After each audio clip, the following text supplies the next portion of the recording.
जय हिंद दोस्तों। वर्तमान में लोकसभा का चुनाव होने वाला है। इसी बीच पूरे देश में एक मुद्दा उठ रहा है राजनीतिक गलियारों में, जिसको हम कहते हैं कच्चा टीबू जो है आइलैंड। वर्तमान में ये श्रीलंका में है, लेकिन ये पहले भारत का हिस्सा हुआ करता था। और उसके बाद ये क्या कारण था, क्या स्थिति बनी जो ये भारत तो श्रीलंका को सौंप दिए। तो आज हम लोग इस वीडियो में जानेंगे कि कच्चा टीबू जो है आइलैंड ये क्या है, इसकी क्या स्थिति है और क्या कारण रहा था जो भारत ने इसको श्रीलंका को सौंप दिया। तो इस वीडियो को आप अंत तक देखिएगा तो पूरा समझ में आपको निश्चित रूप से आ जाएगा कि ये आइलैंड, सबसे पहले आप जानेंगे ये आइलैंड कहाँ है, ये आइलैंड की क्या स्थिति है और ऐसा क्या कारण था जो ये श्रीलंका को दे दिया गया। तो ये जो है मामला पूरा देश में अभी बहुत जोर शोर से उठ रहा है कि आखिर जो है राजनीतिक सियासत के बीच जो ये मामला उठ गया है, क्योंकि प्रधानमंत्री श्री नरेंद्र मोदी भी जो इस बात को सब दिन से उठाते आ रहे हैं कि ये जो है आइलैंड क्यों दे दिया गया श्रीलंका को। तो चलिए जानते हैं कि जो है पहले तो इसका स्थिति जानेंगे, उससे बाद जो है इसका इतिहास जानेंगे और उसके बाद जो है वर्तमान में आखिर जो है राजनीतिक जो सियासत के बीच इसके लेकर के क्या क्या हुआ उसके बारे में चर्चा करेंगे। सबसे पहले बात कर लेते हैं हम इसका स्थिति के बारे में। तो मैप के माध्यम से मैं आपको समझाऊंगा कि ये द्वीप कहाँ है, ये टापू कहाँ है श्रीलंका में, इसके बारे में बात करेंगे। ये कच्चा टीबू जो आइलैंड है ये कहाँ पे है। सबसे पहले यहाँ पे ध्यान दीजिए, ये जो है यहाँ पे मैं एक नक्शा बनाता हूँ। ये तमिलनाडु है और तमिलनाडु का जो है हम लोग जानते हैं तमिलनाडु भारत का एक राज्य है और चेन्नई इसकी राजधानी है। इसके बाद जो है देखिए यहाँ पे ये श्रीलंका है। यहाँ पे छोटे छोटे क्या है, छोटे छोटे यहाँ पे जो है इसका पार्ट है। उसके बाद जो है देखिए यहाँ पर इसका ये है श्रीलंका, ये है श्रीलंका, ये श्रीलंका है, ये श्रीलंका है।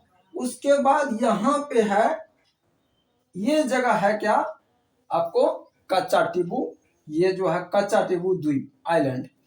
अब ये है रामेश्वरम, ये क्या है, ये रामेश्वरम है, ये रामेश्वरम है। और यहाँ पे ये जो है जफना, यहाँ पे जफना जो है, यहाँ पे जफना जिला है किसका, तो श्रीलंका का। यहाँ पे जफना जिला है और ये रामेश्वरम है। तो जफना और रामेश्वरम के एकदम बीच में है आपको क्या, जफना जिला ये श्रीलंका का है और रामेश्वरम जो है वो इंडिया में है। तो उसके बीच में ये है टापू, छोटा सा है, ज्यादा ये फैला हुआ नहीं है। ये जो है क्या, ये इसी को कहते हैं कच्चा टीबू, ये है कच्चा टीबू आइलैंड। और इसके बगल में एक जो है, इसके बगल में जो श्रीलंका में ही है एक टापू है, एक आइलैंड है जिसको हम कहते हैं क्या, तो आप इसको समझिए, इसको कहते हैं नेंदुनतीम, इसको कहते हैं नेंदुनतीम इसको कहते हैं आइलैंड। तो अब एक एक करके दूरी समझते जाइए। जो है रामेश्वरम से ये जो है 25 किलोमीटर पे है, रामेश्वरम से कितना दूरी पर है, तो 25 किलोमीटर पे है। उसके बाद जफना से जो है ये 62 किलोमीटर पे है, यहां से जो है ये क्या है 62 किलोमीटर पे है, यानी कि 62 किलोमीटर पे है। और जो हम बता रहे हैं नेंदुनतीम जो है यहाँ से तो नजदीक है, यहाँ से 18 किलोमीटर पे ही है। यहाँ से कितना दूरी पर है, यहाँ से यहाँ तक नजदीक है 18 किलोमीटर। तो आपको स्थिति समझ लीजिए, ये किसके किसके बीच में है, तो भारत और श्रीलंका के बीच में है, ये भारत श्रीलंका के बीच में है। और रामेश्वरम से इसकी दूरी जो है मात्र 25 किलोमीटर है, मात्र 25 किलोमीटर है। और धनुषकोटी थोड़ा सा आगे जाइएगा, रामेश्वरम से आगे थोड़ा सा धनुषकोटी है, और धनुषकोटी से जो है 25, 25.5, 26 किलोमीटर के आसपास होगा, 26 किलोमीटर के आसपास। उसके बाद यहां से जो है जफना जो है वो श्रीलंका का एक जिला है और वहां से इसका जो दूरी है वो 62 किलोमीटर है, 62 किलोमीटर है। अब जानते हैं कि नेंदुन तिबा जो है, नेंदुन तीब जो इसका आइलैंड है वहां से तो नजदीक है, वहां से मात्र जो है इसका वो 18 किलोमीटर है। नेंदुन तीब को हम लोग डेलफट डेलफ्ट जो है आइलैंड भी कहते हैं। यहां तक समझ में आ गया। अब बात करते हैं कि स्थिति तो आपको समझ, अब हम आगे बढ़ते हैं कि इसका इतिहास के बारे में जानते हैं कि आखिर ये मामला क्यों है, वो तो बात करेंगे, पहले जान लेते हैं इतिहास। इतिहास ये कहता है कि जो कच्चा टीपू, ये कच्चा टीपू जो आइलैंड है ये 16वीं शताब्दी से पहले, ये 16वीं शताब्दी से जो पहले है वो रामनाद जो है साम्राज्य का हिस्सा हुआ करता था। किनका? तो रामनाद साम्राज्य का हिस्सा हुआ करता था। उस समय में रामनाद एक साम्राज्य था और वहां के राजा हुआ करते थे। तो उस रामनाद साम्राज्य का हिस्सा हुआ करता था ये कच्चा टीपू। उसके बाद जब यहाँ पे ब्रिटिश का शासन हो गया, जब यहाँ पे अंग्रेज आ गए, तो अंग्रेज ने इसको क्या किया, मद्रास प्रेसिडेंसी को सौंप दिया गया, मद्रास प्रेसिडेंसी को दे दिया। तो मद्रास प्रेसिडेंसी का मतलब क्या होता है, तो वहाँ इस ब्रिटिश के समय में एक ऐसा राज हुआ करता था जहां पर अंग्रेज का डायरेक्ट शासन था, अंग्रेज डायरेक्ट शासन करते थे, उसको प्रेसिडेंसी कहा जाता था। तो मद्रास प्रेसिडेंसी को दे दिया गया ये कच्चा टीपू जो है, कच्चा टीपू जो है इसी को दे दिया गया आइलैंड मद्रास प्रेसिडेंसी के समय में। उसके बाद जो है ये जब यहाँ पे शासन खत्म हो गया अंग्रेज का, उसके बाद ये भारत का हिस्सा हुआ करता था। उसके बाद का मामला क्या है तो वो देखिए, उसके बाद का मामला जो है क्या होता है, तो 1974 और 76 का मामला है ये। 1976 और 74 और 76 में आखिर क्या हुआ जो ये मामला विवाद का एक कारण बन गया। उसके बाद हम लोग जो है ये भी समझ लीजिए कि ये एरिया ज्यादा नहीं है, ये जो इसका क्षेत्रफल है वो 285 एकड़ में फैला हुआ है ये। और यहाँ की जो पानी है वो वैसे भी जो है पीने योग्य नहीं है, तो लोग यहाँ पे लगभग नहीं रहता है। तो 285 एकड़ में फैला हुआ है, जिसको हम कह सकते हैं लगभग 1.25 किलोमीटर स्क्वायर में ये फैला हुआ है। तो यहाँ पे जो है मछुआरों को खूब ज्यादा मदद मिलता था। मछुआरा जो है यहाँ पे तमिलनाडु के जो मछुआरा, और उसके बाद जो श्रीलंका के जो तमिल बोलने वाले लोग थे वो लोग जो यहाँ पे मछली मारा करते थे बहुत पहले। उसके बाद जो है यहाँ पे समझौता होने के बाद विवाद खड़ा हुआ। अब देखिए समझौता क्या हुआ, 1974 में श्रीमती इंदिरा गांधी उस समय में हमारे देश के प्रधानमंत्री हुआ करती थी, और उसके बाद श्रीलंका के राष्ट्रपति श्री मावो भंडारनायके के बीच में समझौता हुआ 1974 में।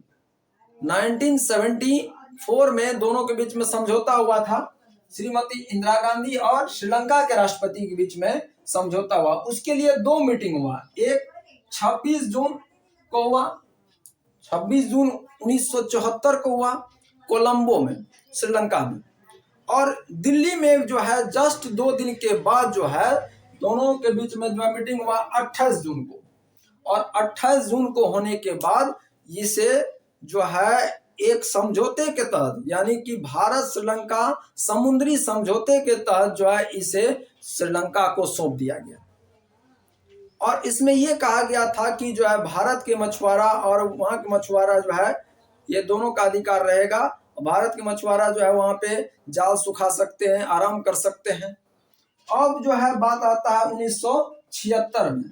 1976 में सिग्नेचर सहित जो ये एग्रीमेंट क्लियर कर दिया कि जो है ये श्रीलंका का हिस्सा है, और भारतीय मछुआरों को जो है वहां पर सिर्फ आराम वगैरह करने के लिए, मछली मारने के लिए नहीं था, प्रतिबंध लगा दिया था। समझ में आ गया। अब बात आता है कि ये मामला जो है इस पर भारत में बहुत विवाद रहा है शुरू से ही, यानी कि 1976 के बाद विवाद पर ही विवाद हुआ है, क्योंकि कई जो है भारतीय नेता जो हैं इस पर ये बात का अंदाजा लगाए और अनुमान लगाए कि भारत का हिस्सा था, तो किस आधार पर ये श्रीलंका को दे दिया गया। और कई बार इस पर बहुत सारा चीज जो है चलता रहा। तो 1976 के बाद क्या क्या हुआ इस कच्चा टीबू जो है आइलैंड पर, वो देखते हैं। 1991 में करुणानिधि ने क्या किया, तो अपने राज्य में विधानसभा में प्रस्ताव पारित किए इस पर कि ये भारत का हिस्सा है तो भारत को मिलना चाहिए। ये किस आधार पर दे दिया गया। उसके बाद 2008 में जयललिता जो है, श्रीमती जयललिता जो है, ये श्रीमती जयललिता जो कि उस समय में ये वहां के मुख्यमंत्री हुआ करते थी, वो जो है सुप्रीम कोर्ट में जो है एक याचिका दर्ज की कि ये भारत का हिस्सा था, तो ये भारत का हिस्सा था तो ये श्रीलंका को किस आधार पर दे दिया गया, क्या कारण था जो है दोनों के बीच में ये एग्रीमेंट हुआ और ये उनको दे दिया गया। उसके बाद 2011 में श्रीमती जयललिता जो है अपने विधानसभा में जो है प्रस्ताव भी पारित कर दी कि जो है ये भारत का हिस्सा था, इसे भारत को जो है लौटाना चाहिए। उसके बाद जो है 2023 में जो है जो MK स्टालिन जी वहां के जो मुख्यमंत्री हैं, वो प्रधानमंत्री श्री नरेंद्र मोदी को पत्र लिखते हैं कि जो है ये भारत का हिस्सा है, इस पर ये विवाद सुलझना चाहिए, आप इस पर पुनर्विचार कीजिए। तो उसके बाद जो है ये कई मामला इस पर आते रहे। वर्तमान में अभी लोकसभा चुनाव हो, तो इसको लेकर के जो राजनीतिक पार्टी है एक दूसरे पर आरोप प्रत्यारोप लगाते आ रहे हैं। तो ये मामला था कि जो है कच्चा टीबू का इतिहास भी आप जान गए। अब एक चीज जानिए और कि जो आपको यहाँ पे एक चर्च भी है जिसका नाम है सेंट एंथोनी कैथोलिक चर्च। यानी इस जगह जो है ये एक चर्च भी है जो कि एक धार्मिक जो स्थल के रूप में इसका यूज होता है। यहाँ पे एक उत्सव भी मनाए जाते हैं जो कि भारतीय यानी तमिलनाडु के तमिल लोग और जो है श्रीलंका तमिल मिल करके इसको उत्सव को मनाते आ रहे हैं। तो इस तरह से आपको समझ में आ गया होगा कि ये कच्चा टीबू जो है, ये आइलैंड यानी कि ये जो द्वीप है, इनका क्या मामला है और ये इनका इतिहास भी आपको समझ में आ गया। तो इस तरह से वीडियो देखने के लिए मेरे चैनल को आप सब्सक्राइब कर लीजिए, ज़्यादा से ज़्यादा जो है आप शेयर कर दीजिएगा। Thank you so much. जय हिंद।